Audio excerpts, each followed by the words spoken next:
اما بعد فاعوذ باللہ من الشیطان الرجیم بسم اللہ الرحمن الرحیم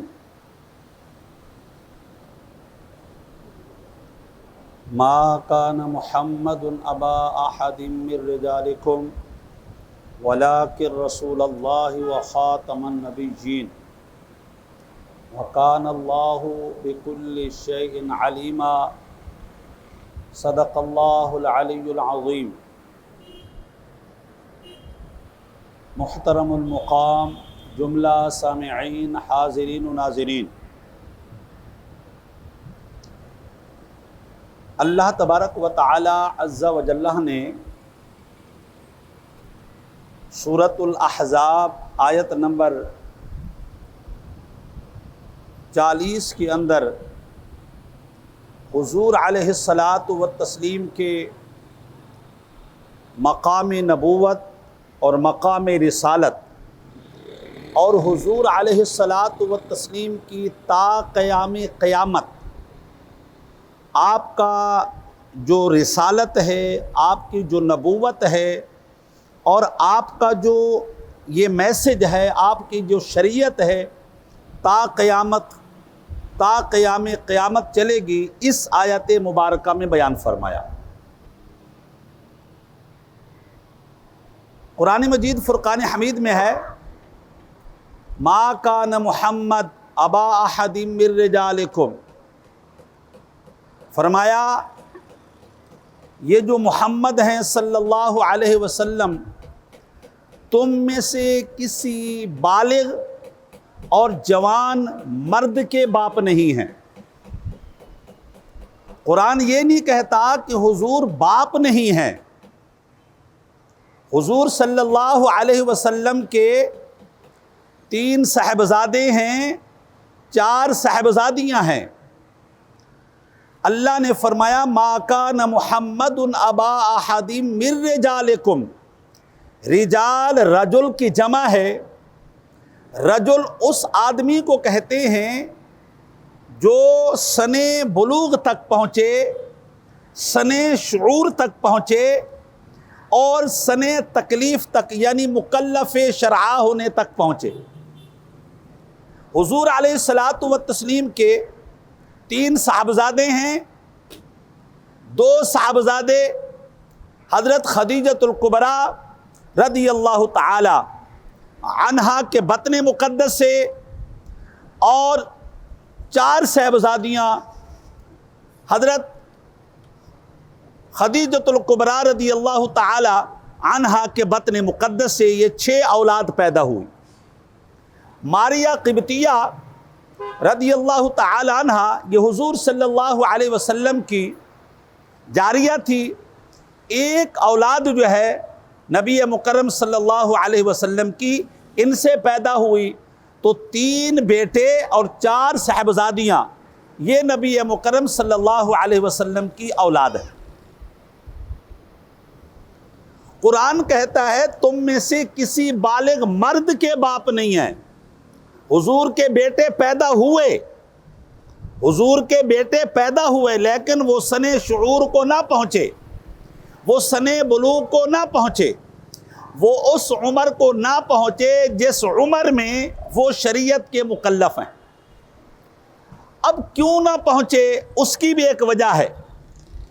اس کی وجہ یہ تھی کہ اگر حضور علیہ الصلاۃ والتسلیم کے بیٹے حیات رہتے اور وہ زندہ رہتے تو پھر یہ قاعدہ ہے کہ بنی اسرائیل میں سے یہ سلسلہ چلا آ رہا تھا، نبیوں کی اولاد نبی ہوتی چلی آ رہی تھی، پیغمبروں کی اولاد پیغمبر ہوتی چلی آ رہی تھی، اور یہ سلسلہ رسالت چلا آ رہا تھا، سلسلہ نبوت چلا آ رہا تھا، لیکن حضور پر سلسلہ نبوت بند ہونا تھا، رسول اللہ پر سلسلہ رسالت بند ہونا تھا، اور باب نبوت جو ہے یہاں پر جو ہے نا وہ بند ہونا تھا، نبوت و رسالہ یا رسالت کا سلسلہ منقطع ہونا تھا۔ اس لیے اللہ تبارک و تعالی عز و جل نے آپ کے جو صاحبزادے تھے وہ بچپن میں لے لیے، چھوٹی عمر میں لے لیے اور ابھی سن شعور کو نہیں پہنچے تھے لے لیے تاکہ یہ نبوت کا باب بند ہو جائے، نبوت کا سلسلہ بند ہو جائے اور تا قیام قیامت جو ہے حضور صلی اللہ علیہ وسلم کی نبوت قائم اور باقی رہے۔ ایک اور بات بھی یاد رکھیے گا، حضور علیہ الصلوۃ والتسلیم کی صاحبزادیاں تو تھی اور نبی مکرم صلی اللہ علیہ وسلم کی چاروں صاحبزادیوں نے شادیاں کی۔ بڑی بیٹی زینب رضی اللہ تعالی عنہا کی ایک بیٹی تھی، ان کا نام امامہ یا امامہ تھا، اور حضرت فاطمہ زہرا رضی اللہ تعالی عنہا کے وصال کے بعد ان سے مولا علی رضی اللہ تعالی عنہ نے نکاح کیا تھا۔ یہ کہنا کہ حضور کی ایک ہی بیٹی تھی، کوئی تھی نہیں، بلکہ نہیں، حضرت خاتون جنت رضی اللہ تعالی عنہ جب قریب المرگ ہوئی اور موت کا ٹائم قریب آیا، آپ نے مولا علی رضی اللہ تعالی عنہ کو بلایا اور کہا علی میرے بعد اگر شادی کرنا تو میری بھانجی سے شادی کر لینا، وہ میرے بیٹوں کے لیے بھی مناسب ہوگی، میرے گھر کے لیے بھی مناسب ہوگی، میرے بچوں کے لیے بھی مناسب ہوگی۔ اللہ کے بندے، اگر مولا حضور صلی اللہ علیہ وسلم کی اور بیٹی تھی نہیں اور بیٹیاں تھی ہی نہیں تو یہ بھانجی کہاں سے آ گئی؟ تو ماننا پڑے گا نبی کی اور بیٹیاں بھی تھیں۔ نبی مکرم صلی اللہ علیہ وسلم کی دو صاحبزادیوں نے سیدنا عثمان غنی رضی اللہ تعالی عنہ سے جو ہے وہ نکاح کیا، ان میں سے اولاد ہوئی، ایک سے تو اولاد نہیں ہوئی، دوسرے سے اولاد ہوئی، وہ بچپن میں انتقال کر گئی۔ لوگ کہتے ہیں کہ ذرا بتاؤ فلاں موقع پر حضور صلی اللہ علیہ وسلم مباہلہ کے موقع پر تشریف لے جاتے ہیں، تو پھر آپ کی اور بیٹیاں کہاں تھیں، آپ کے اور نواسے کہاں تھے، اور آپ کی جو ہے وہ اولاد کہاں تھی؟ اور جب چادر تطہیر کی بات آئی تو پھر وہ بیٹیاں کہاں تھیں، وہ نواسے کہاں تھے، اور وہ اولاد کہاں تھی؟ اللہ کے بندے ایک بات یاد رکھنا، اللہ تبارک و تعالی عز و جل نے خاتون جنت رضی اللہ تعالی عنہ سے یہ نبی کی اولاد کو باقی رکھنا تھا، نبی کی نسل کا سلسلہ باقی چلانا تھا، اور اسی سے جو ہے تا قیام قیامت حضور کے نواسوں اور نواسیوں کی اور اولاد کا سلسلہ باقی رکھنا تھا۔ تو جہاں مقام اور مرتبے کی باری آئی، عظمت و شوکت کی باری آئی، تو سب سے پہلے خاتون جنت رضی اللہ تعالیٰ عنہ کو بتایا گیا۔ نبی مکرم صلی اللہ علیہ وسلم کی 4 صاحبزادیاں اور 3 صاحبزادے تھے، یہ اٹل فیصلہ ہے۔ اب قرآن پاک میں بتا رہا تھا حضور کی بیٹیاں تو تھیں، وہ سن بلوغ کو بھی پہنچی، شادیاں بھی کی، لیکن قرآن نے ایک نقطہ بتا دیا، اور وہ نقطہ یہ ہے، یاد رکھیے گا، نبوت کا سلسلہ، نبوت کا اجرا اور نبوت کا یہ تسلسل جو ہے یہ مردوں میں رہے گا، یہ انسانوں میں رہے گا، یہ بشروں میں رہے گا، یہ مردوں میں رہے گا، عورتوں میں جاری نہیں ہوتا۔ ورنہ نبی مکرم صلی اللہ علیہ وسلم کی 4 صاحبزادیاں تو تھی نا، تو نبوت کسی عورت کو نہیں ملتی، یہ بات یاد رکھیے گا۔ ولی بن سکتی، ولایت کا تاج عورتوں کے سر پر سجایا جا سکتا ہے، ولایت کے اعلیٰ مرتبہ پر عورت کو متمکن کیا جا سکتا ہے۔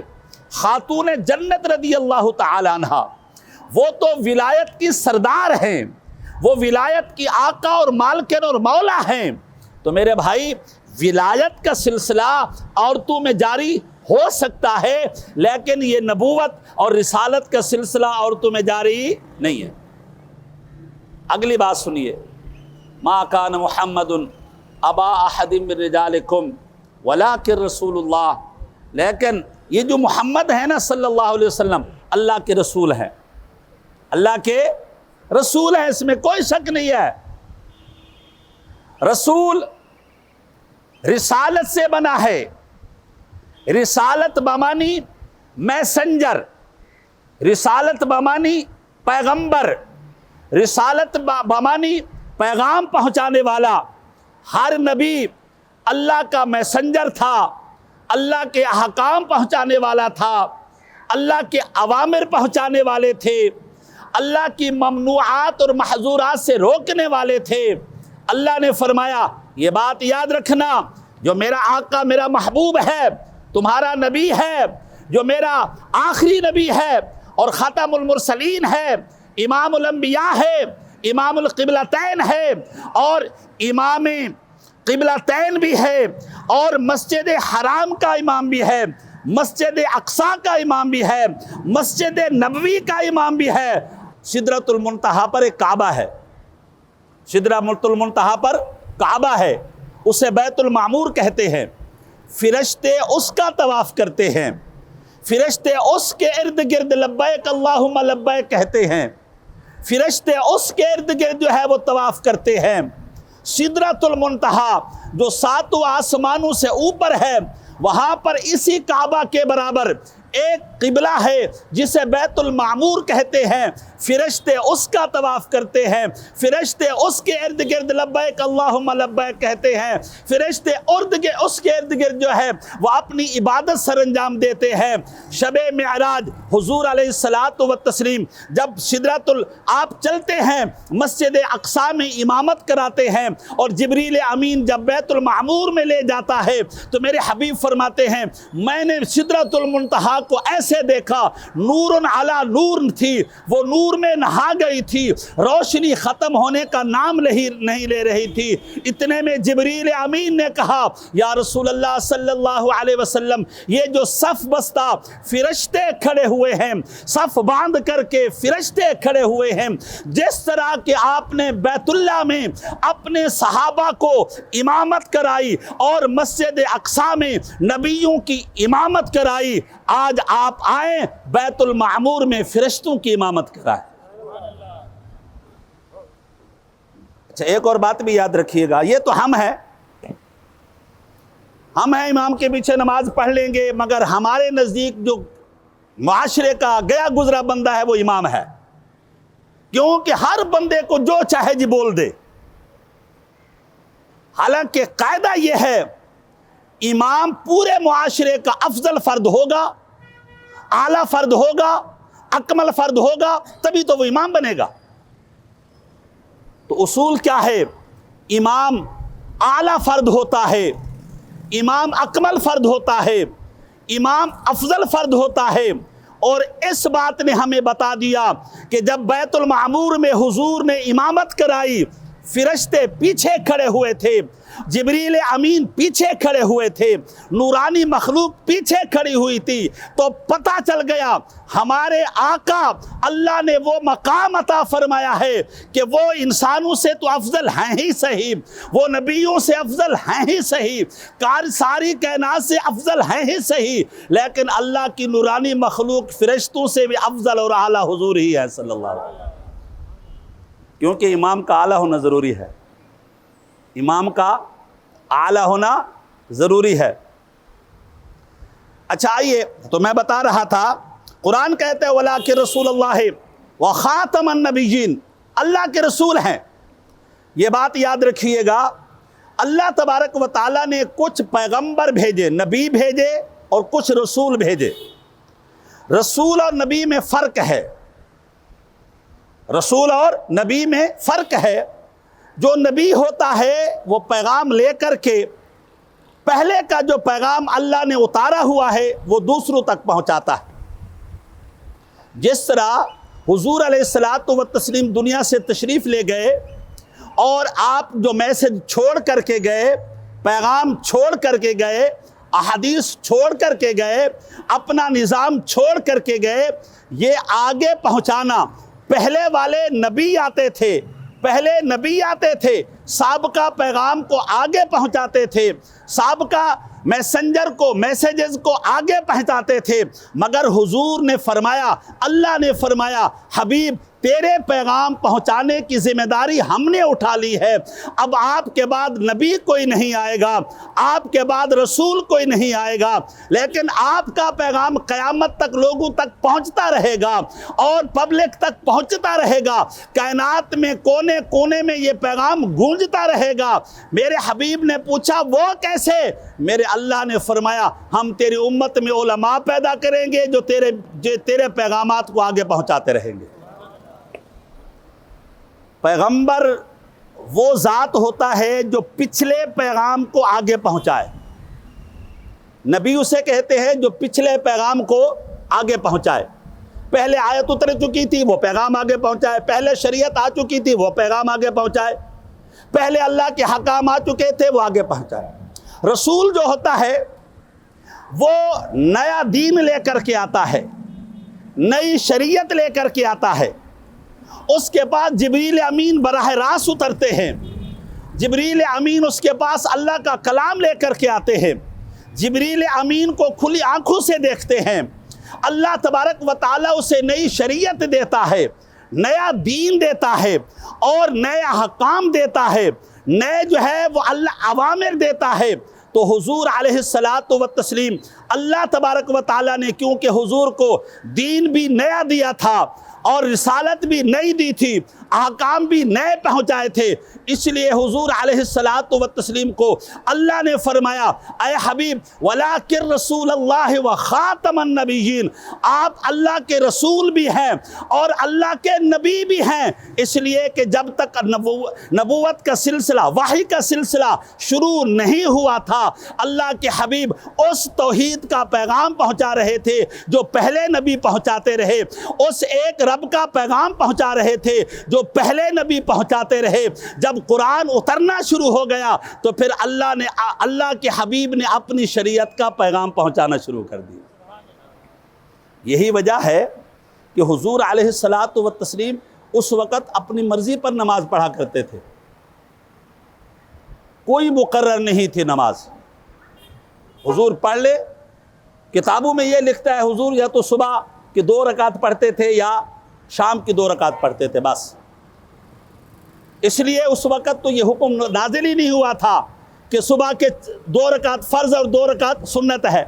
یہ حکم نازل ہی نہیں ہوا تھا کہ ظہر کے 4 فرض ہیں یا سنتیں ہیں، یہ حکم نازل ہی نہیں ہوا تھا کہ عصر کے 4 فرض ہیں، یہ حکم نازل ہی نہیں ہوا تھا کہ مغرب کے 3 فرض ہیں، یہ حکم نازل ہی نہیں ہوا تھا کہ عشاء کے 4 فرض ہیں۔ حضور علیہ السلام اعلان نبوت سے پہلے عبادت کرتے تھے، یا تو وہ مراقبہ کرتے تھے، اللہ کا ذکر کرتے رہتے تھے، اللہ کے فکر میں مستغرق رہتے تھے، یا صبح کی 2 رکعتیں پڑھا کرتے تھے یا شام کی 2 رکعتیں پڑھا کرتے تھے۔